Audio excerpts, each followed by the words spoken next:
Oh God, that's so weird. It's a great way to start. I thought we were having an intimate moment. Oh, we are intimate. Welcome back to Guitar Summit 2024. We are live from Mannheim and also live on the Andertons YouTube channel.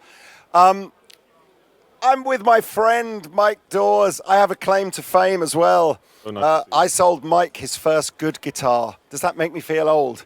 It makes me feel old, but another claim to fame is before Andertons YouTube existed, that was my local guitar store. And I think I mentioned this to you before, but as a very nasty little weasel of a teenager, my friends and I used to go to his shop and steal the guitar picks. Isn't that what guitar picks are for? For nasty weasels? Yeah, only a couple. I did feel bad, but you know, you provided the inspiration that led us here together in Mannheim. And what an amazing summit it's been so far. You guys have had fun, right? It's awesome. Everyone still has energy. I've said this before. This is my first guitar summit, and cool. it's honestly they've put together such a great show. Yeah. You guys are very lucky that you live near enough to come. Anyway. Let's talk about guitar, and I know we've talked about your journey through guitar and stuff, but I guess let's go back again. Let's revisit growing up and what inspired your sort of interest in playing the guitar, and what drew you perhaps towards the acoustic more so than the electric? Yeah, well, I guess a lot of people, they start on the acoustic and then they go to the electric. But I kind of did the other way around. I started on electric. I moved around a lot as a kid. My dad was changing jobs a lot. And to fit in at school, the cool kid at this new school had a guitar. And I thought, oh, if I can be in a band with that guy, then I'll like fit in. And I got I think it was a cream-colored Telly, something like that. Tobacco Sunburst Les Paul shortly after that, because I was obsessed with Slash, like a lot of people are. But over time, I fell in love with it. Once the keyboard or an instrument like that takes one finger to make a sound is very instantly rewarding. You just press and you get music. The guitar is hard because you have to press down and you have to pick. It's like two hands.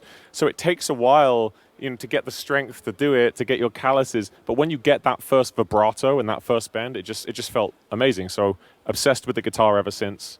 And yeah, I moved to the acoustic later on to facilitate self-arrangement. And so who were those players? Because I think what you've just said probably resonates.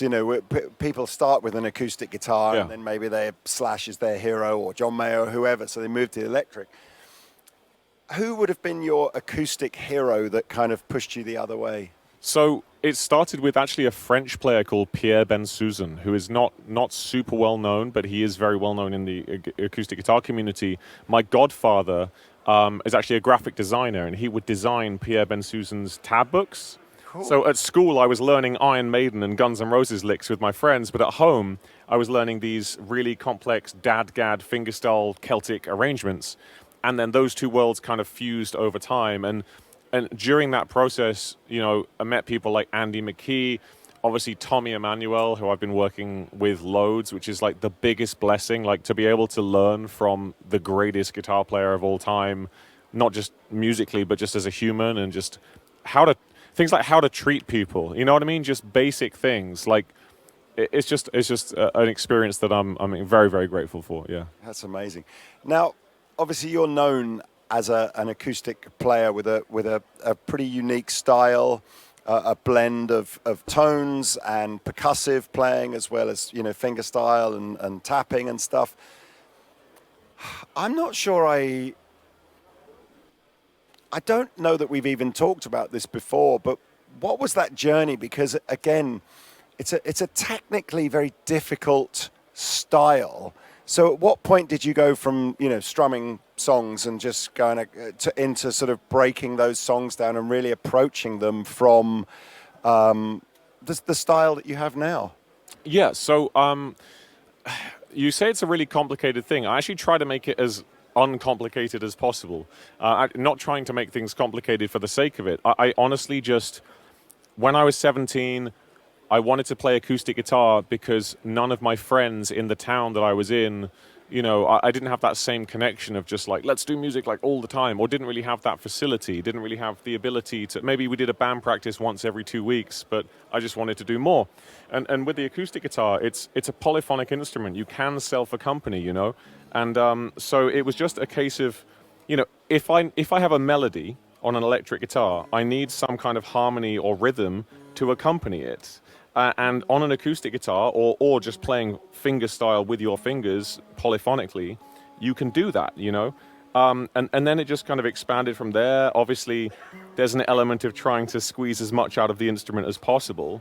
But, you know, some basic arrangements that I've done, can showcase this pretty well. Like Somebody That I Used to Know starts with a bass line. You know, I did this at the show last night. The chords are like this.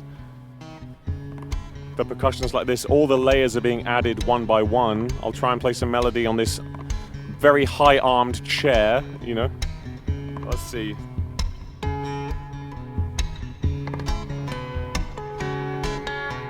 So it's trying to get this stuff in there, you know, whilst you're playing. It's not supposed to be complicated. It's just trying to play all the parts of the arrangement because I didn't really have any friends to play with, if that makes sense. And there's a distinction there, you know. There's what's necessary for the arrangement, and then there's, like, you know, more. And I'm trying to kind of live in a realm of appropriateness somewhat, but, you know, whilst also trying to push that to new and exciting areas as well. Can you remember what the first tune that you approached and tried to break it down like that? I mean, if people are interested, is there a tune that perhaps makes it a little bit easier to build those sort of three-part elements to? Any tune that just has a really, I call it a mountain range melody, you know what I mean? Like, that song, Somebody That I Used to Know, works so well because the melody is just so fantastic. Da da da da da da da da da da da da da. The melody is like a mountain range. You know, this is why I would never arrange. I found it very hard to arrange a Linkin Park song because the verses are rapped, and to arrange a rap melody, it's hard. You can't. It's a very rhythmic thing. With instrumental music, you have to have a mountain range melody. And then the harmony can kind of sit behind that. So I don't think there was like one song specifically. Just anything that's just a beautiful, timeless song, honestly. But not rap. Because fun enough, that was going to be my next question, which was, is there a song that you would like to try and break down, but is just either, I don't know, technically just you can't get your head around it, or as you say, if it's rapping, you're not seeing the difference in. Yeah, I mean, there are some songs that I've done as interpretations where it's gone the other way. Like last night at the show, so I did a new album that came out last month, and one of the songs on it is an interpretation of All Along the Watchtower. Now, All Along the Watchtower is a 3-chord song. It's very straightforward. It's not really a mountain range melody. Da, da, da, da, da, da, da, da, da. It's not as mountain rangey. The thing that makes All Along the Watchtower great are the lyrics, right? It's a Bob Dylan lyrical song. So the problem is, okay, if I'm going to do an interpretation of that, it has to kind of be totally different. So it's the other side, which is kind of paint with this rough theme and just take it to different places, you know? Who wants to hear that? Yes, I thought so. Oh, gosh. I put you on the spot now. Yeah, well, I have to tune for a minute. Oh, I'm so sorry. Well, yeah, no. Well, I can, but it'll just take a minute. Go on, let's do that. Okay. We'll, I'll demonstrate what I mean by doing that then in that case. So I actually flew over to Iceland to record the video for that. So again, that's not an arrangement that really makes sense traditionally. Actually, you know, while I'm in Dadgad, let me demonstrate another one which is more of what you're talking about. I did Alex Misko's guitar of just like, you know, I need a different tune. Yeah, exactly. I'm amazed you're still manually tuning your guitar. I know, it's crazy. Call me old school, Lee. Jeez. Well, look, because I'm in this tuning right now. Another tune that I did on the record is yes. Right, everyone knows that. That lends itself really, really well to this style of playing. And the reason is because it has a mountain range melody. Da da da da da da da da da da da, right?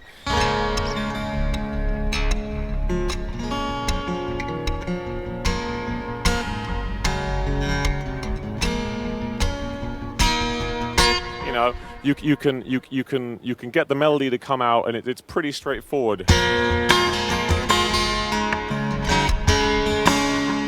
know what I mean? It comes out there. It's very difficult in this chair. Oh, I'm sorry about that. Oh, that's all right. But that works really well for it. Simple harmony, mountain range melody, right? That's a nice place to start.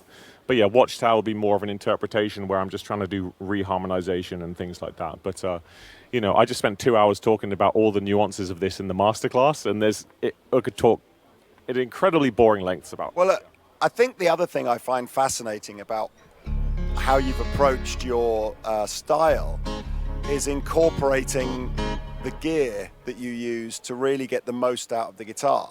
So obviously, you know, you've got 6 strings and a hollow body there, but really to get across the versions of the songs that you want to do, you do need, you've really gone for it. And it's exciting as well, because the last time I saw you, the board that you had looked like you'd picked it out of a skip. You called it a shite board. I did call it a shite board. Yeah, I made that with my dad, Lee.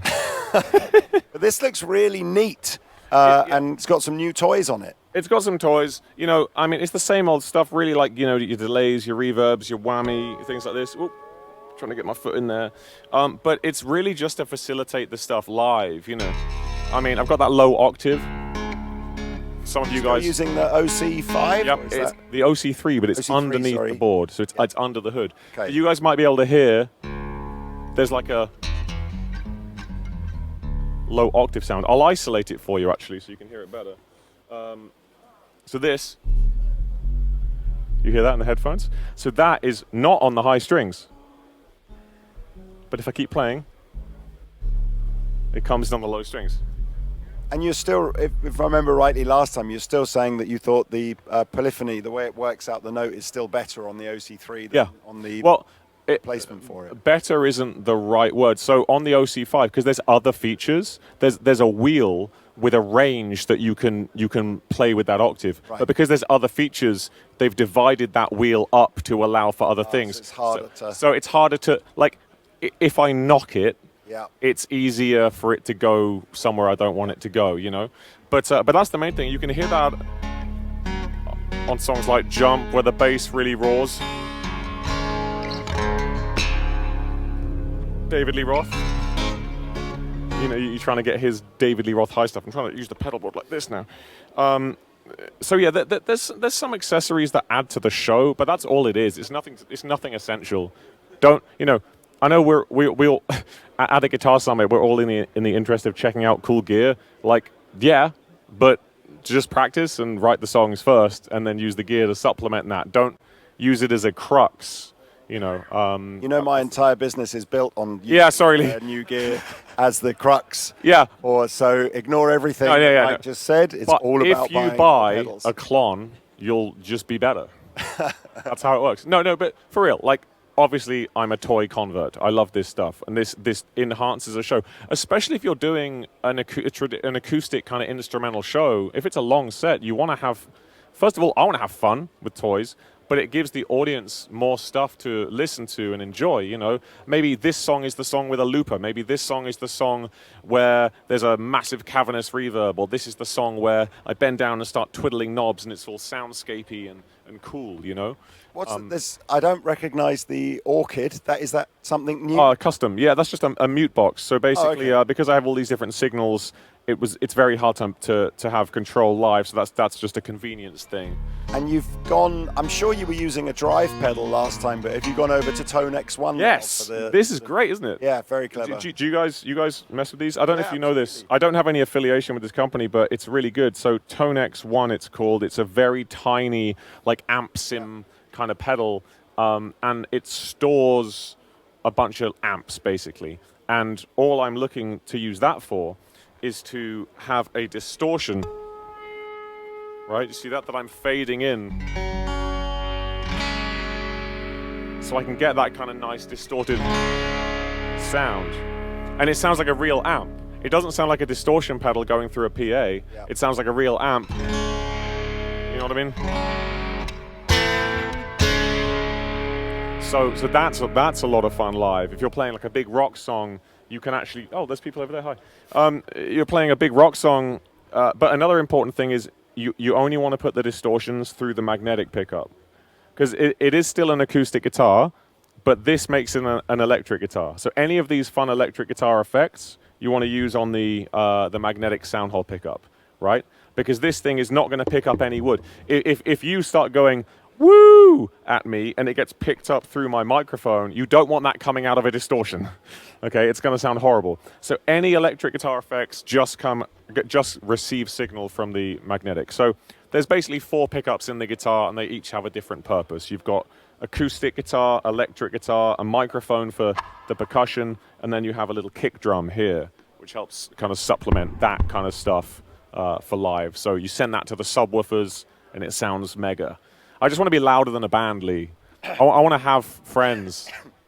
I want to talk about the stuff you're doing with Tommy, and also the new album, and touring next year. But I always feel like sort of halfway through the interview, people want to hear you play. So do you want to just do a little, one of your favorite pieces, or do something off the new album, maybe? Let's. You know what? I'm because I'm in a weird couch. I'm going to keep the flailing to a minimum and just put a big reverb on.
Just a little, let's be gentle amongst all the chaos. You know what I'm saying? You have an approach to chords that is so beautiful. I think it almost only works because it's an acoustic, or like the acousticness just elevates that as well. The acousticality. How much do you spend a lot of time looking for chord inversions to just get the right, so you want to play a or whatever the chord is. Mm-hmm. Do you spend a lot of time going, actually, this is the voicing I want, so I'm going to find a certain tuning and a certain position? Yeah, I think if I was like a solo, non-self-accompanying instrumentalist, like as part of a project, that would be more of a case. Now it's more of like a creative way to get some interesting voicings, but I've still got to facilitate the melody and the rhythm and the harmony. So there's a certain limitation on those 6 strings, you know what I mean? So, and then you're kind of fiddling around. Like there I've been playing around we're in Dadgad right now, it was in standard earlier, but the tuning can come up with some really interesting ideas by itself. Someone asked a question in the masterclass about, is it okay to, or as if there's rules, like is it okay to kind of just choose a random tuning and start noodling around? Yeah, like that's what music is. I mean, what came first, music or music theory? I mean, like people were just playing things and then they figured it out. And that's kind of how it works when you're experimenting with these new tunings. I've got a lot of new tunings on the new record, and they're very foreign to me. I just have used them to paint these certain songs, and I'm really proud of how some of that sounds. I mean, something as simple as taking like 2 strings down, right? So D-A-D, G-A-D, we're now just moving down. So we've got C, G, D, G, A, D. So someone mentioned to me after the workshop yesterday that I should call it Stepdadgad, which I think is pretty cool. Stepdadgad. And something as simple as changing those 2 strings suddenly opens up a world of really interesting possibilities to get these big kind of Andy Summers kind of chord extensions, and it has this really, really lovely, deep quality. These big...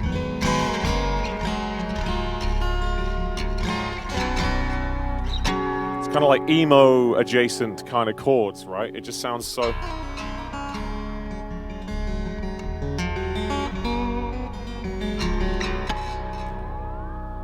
it's like kind of Fall Out Boy That's kind of sound. beautiful. Yeah. But because you get that kind of nice kind of nine kind of thing going on, that kind of color, and so that now to me is a characteristic of that new tuning, and it's inspired some various arrangements. I did a Sleep Token cover in that tuning because it just that vibe of that tuning inspired going down that road. And I think that's a really cool thing about experimenting with tunings.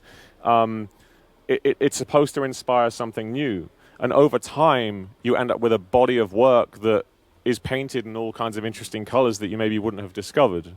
You know what I mean? And it starts with just messing around and finding out, you know. I think I remember interviewing Yvette Young not that long ago, 2 or 3 years ago, and I thought her approach to songwriting, which was there are no rules, there are no tunings that are wrong. Yeah. And it's just... Well, standard tuning is wrong. Well, this is true. So seriously, so there's two types of tunings. There's altered tunings and open tunings. Altered tunings are tunings where if you throw your guitar down the stairs, it sounds bad. Open tunings are if you throw your guitar down the stairs, it sounds good, right? Standard tuning is an altered tuning. It's not like a nice sound. It's horrible. It makes some logical sense to some mathematicians somewhere. It's fine. But it's not inspiring. You know what I mean? Like, some really cool tunings to try out, just because I know this is going on the internet, so people can pause it, I guess. Right, I guess C sharp, G sharp, D sharp, E, B, E. Try that. C, G, D, G, A, D. Try that. And just stick with those for now. That'll give you some interesting colors to paint with. Promise. Just mess around with that. You'll be inspired for sure. Well, okay, so let's talk about the new album. Yeah. Best album ever by me. So who were you working with on? Who did you collaborate with and do stuff with on that album? Pliny and Jack Gardner on it, on a track called Push. We actually recorded their parts during the pandemic.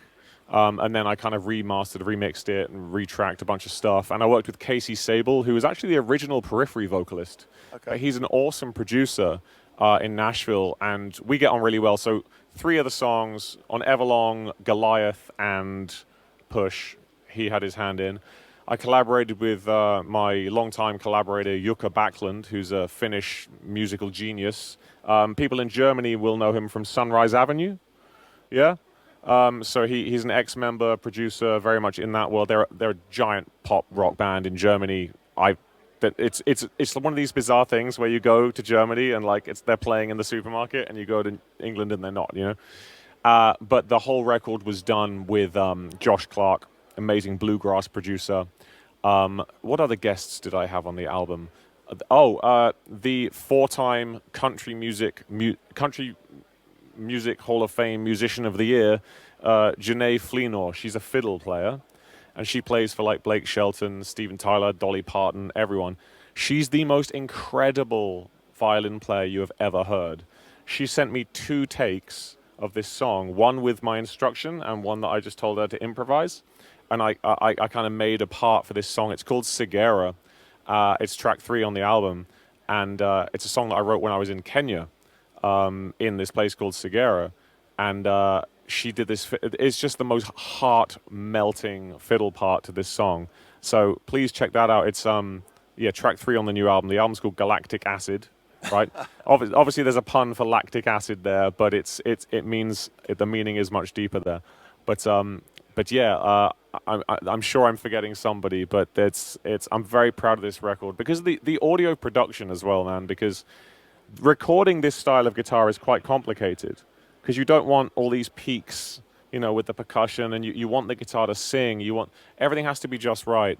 And we use some really interesting production techniques, some very unusual stuff. There's maybe 12 or 13 channels for one acoustic guitar. So we went real mad science on it, and I couldn't be happy with how it sounds, man. It sounds special for sure.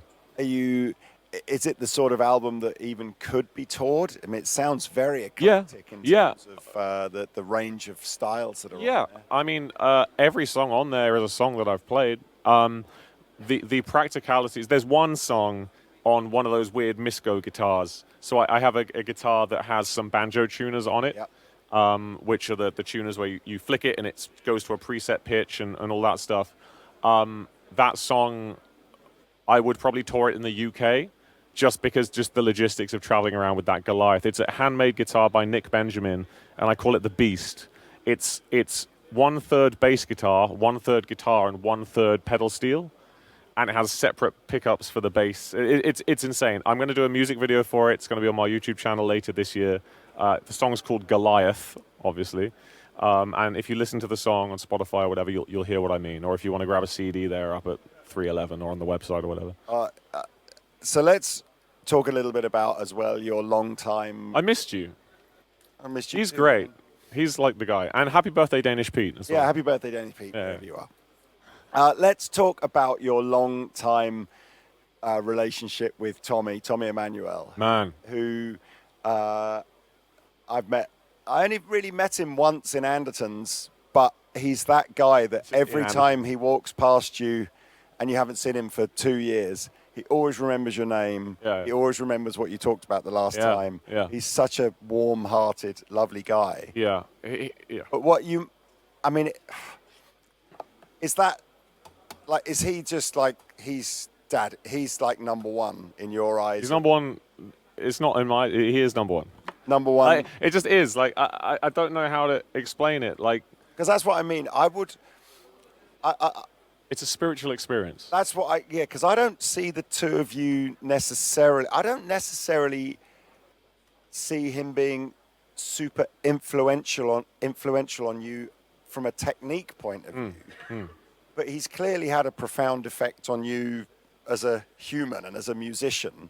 So, well, first of all, I appreciate that observation. I wasn't directly inspired by. So a lot of what Tommy is known for is the Chet Atkins, Jerry Reed school, like American kind of stuff like that. And that cheapens it, but that's where a lot of it comes from in terms of the acoustic guitar zeitgeist, right? And I was more inspired by the Michael Hedgeses and the Andy McKeeses and the John Goms and all of that. But he's an Aussie, and I'm English, and we have a very similar, just like, personality. And okay, I played a guitar festival in Vienna, and there was another guitarist on the bill, and I won't name who he is, but he was just like clearly a little jealous of people like Tommy, who are just universally beloved, right? And he said something like, "Yeah, Tommy, yeah, oh no, he plays great. He's just too entertaining." I was like, too entertaining. This is not something which I'm trying to avoid. I think there's this elite kind of guitar snobbery about trying to do a good show and leave people with a smile on their face, which is so unbelievably ignorant and bizarre. Tommy embodies the most entertaining live show you will ever see, but also something that hits you right here. And other than Tommy, I don't think there's many other people that are doing that to that level. It's everything. When you go see your favorite band, sometimes when I see my favorite bands live, it gets a bit boring, and I'm looking at the clock and like, okay, it's another heavy metal song. Cool. It's another whatever. It's different with Tommy, and because he's one guy, and the acoustic instrument, like you say, is so naked. It's just bearing his soul, and we've done so many shows together. We released a record together. It's called Accomplice Volume 3, and we are going to be touring Europe at the end of October through November. It's going to be Germany, Switzerland, Sweden, Norway, Finland, Denmark, and beyond. The show it's the best show I've ever been a part of, man. It's like I open the show and I'm like this weird, energetic kid, and then Tommy comes on as someone who you would think would not have that level of energy, and yet he doubles the level of energy and the light show and the sound, and then we play together at the end. It's just like it's like this weird uncle-nephew kind of fun love fest. I don't know how else to describe it. I hope I'm not gushing too much. I hope the sincerity is coming through. Please just see the show or just see Tommy's. It'll change your life. I know we're probably going to run over slightly here. But I have to just quickly ask you, and hands up here. Who saw the John Mayer solo tour earlier this year? Actually, not as many as I thought. Like that. Did you catch it? No, but I saw you gushing about it Only online. that, again, I really felt to do a pure acoustic show, no backing tracks, no nothing, one person playing acoustic guitar to 25,000 people in an arena. I wasn't sure if that could be pulled off, but it was amazing. So I don't even know what I was hoping you'd say. Yes, I saw it, and then we could talk about. No, but that's the thing. And someone like John, I've never seen John live, but he is an absolute master and a showman as well. You know, but to do that without vocal, this is the thing. I mean, there's a little bit of singing in Tommy's show, but most of the show is instrumental. And I hope that, I mean, we just did a big tour of Germany. I don't know if anyone here came to any of the shows. We just finished it, but we're going to do another one at the end of October. And these are big rooms. We're doing Hanover, Hamburg, Munich, and Stuttgart, Fulda. But man, you might be able to tell I'm kind of stumbling over my words a bit because I just truly love live music so much and love playing live shows. I love making a connection and having a connection with someone over a multi-houred in-person event rather than, you know, double tapping like on something when I'm on the toilet. It's just a different thing, you know, not that one is better than the other. It's just, I just love it so much. I just really hope to see all you guys out there smiling and having fun. And I wonder if that is an acoustic thing, because that was my lasting impression of the John Mayer one. Is it worked because he read the audience in a way that I don't think you do when it's a full band. That's so like everything, there was no set list. Everything was, even the way the songs were performed, not just the order of them. He was feeding off of the energy, and I guess you and Tommy, you can do that in a way that's different to just like, well, we've written down the songs and that's the order we're going to play. That's a good point. The one limiting factor sometimes is all these tunings. Right. You know, so what I'm working on right now, so I see this with Tommy and other players, you know, say the audience are going wild and really loud and they're clapping, he can just burn right into another one and take it up another notch, and then he can do that. I'm working on the same thing in my material to have blocks of songs that are interchangeable in the same tunings. You know what I mean? So to facilitate that, but okay, I'm in Dadgad and the audience really clearly want another fast one. Let's pull another one of those out and not have to break that up. So assuming it doesn't take you too long to tune and that we don't get unplugged because we are 2 minutes over, could we get a quick tune of something or other, just something? And you know what? Just for you, Lee. Oh God, we'll have the tune super quick. Maybe whilst you're tuning, we can all just give Mike Dawes a massive round of applause for being unbelievable. Oh, you're sweet. You're sweet. By the way, I think this is my last interview of Guitar Summit as well. And then we need to have a round of applause for Lee Anderton. You're too kind. But thanks again to Guitar Summit for inviting me over to do this. This won't be my last Guitar Summit. I've loved it here, especially how lovely all the people are that I've met at the show as well. So congratulations again to Guitar Summit for putting on such a brilliant event. So anyway, Mike Dawes, look at that. I filled it whilst you tuned. How about this? Do it.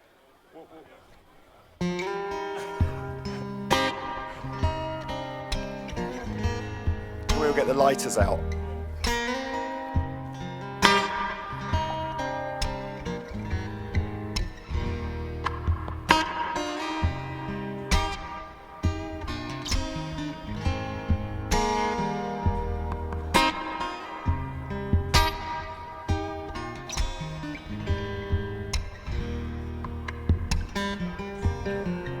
Come on, Lee. I'm not singing.